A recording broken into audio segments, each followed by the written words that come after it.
চারটি বাক্য তিনবার পড়লে 4 ঘন্টা ইবাদত করার সওয়াব পেয়ে যাবেন। এটা আমার কথা নবী সাল্লাল্লাহু আলাইহি ওয়াসাল্লাম নিজে বলে দিয়েছেন। মুসলিম শরীফের 2726 নম্বর হাদিসের ভিতরে রয়েছে। নবীজি সাল্লাল্লাহু আলাইহি ওয়াসাল্লামের একজন স্ত্রী ছিল যার নাম হচ্ছে জুয়াইরিয়া রাদিয়াল্লাহু তাআলা আনহা। নবীজি সাল্লাল্লাহু আলাইহি ওয়াসাল্লাম যেদিন তার সাথে থাকার দিন ছিল, জুয়াইরিয়া রাদিয়াল্লাহু তাআলা আনহার সাথে ছিলেন এবং তিনি তাহাজ্জুদের সময় উঠেছেন, তাহাজ্জুদের নামাজ পড়েছেন। যখন ফজর আযান হয়েছে নবীজি সাল্লাল্লাহু আলাইহি ওয়াসাল্লাম মসজিদে চলে গেছেন। তখন জুয়াইরিয়া রাদিয়াল্লাহু তাআলা আনহা তিনি নামাজরত অবস্থায় ছিলেন। এরপর নবীজি সাল্লাল্লাহু আলাইহি ওয়াসাল্লাম ফজরের নামাজ পড়িয়েছেন। এরপরে তিনি জিকির আজকার করেছেন, বাইরে একটু হাঁটাহাঁটি করেছেন। তারপরে ইশরাকের সময় হয়েছে, ইশরাকের নামাজ পড়ে বাইরে হাঁটাহাঁটি করে দীর্ঘ সময় পরে নবী সাল্লাল্লাহু আলাইহি ওয়াসাল্লাম ঘরে ঢুকেছেন।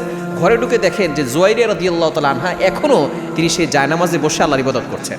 তখন নবী সাল্লাল্লাহু আলাইহি ওয়াসাল্লাম বলতেছেন, ও জুয়াইরিয়া, তুমি এত সময় ধরে আমল করছো, আমি ফজরের নামাজের পরে আল্লাহর কিছু বাক্য আছে, মাত্র 4টি বাক্য আমি 3বার পড়েছি। এতক্ষণ ধরে তুমি যে ইবাদত করেছো তোমার থেকে বেশি সওয়াব আল্লাহ তাআলা আমাকে দিয়েছেন।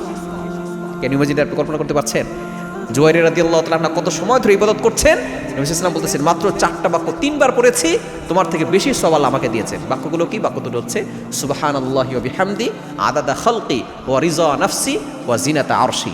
এই ছোট্ট দোয়াটা যদি আপনি মাত্র 3বার পড়তে পারেন, আল্লাহ পাক রব্বুল আলামিন আপনাকে দীর্ঘ সময় ইবাদত করার সওয়াব আপনাকে দিয়ে দিবেন। সুবহানাল্লাহি ওয়া বিহামদি আদাদা খালকি ওয়া রিজা নাফসি ওয়া জিনাতা আরশি ওয়া মিদাদা কালিমাতি।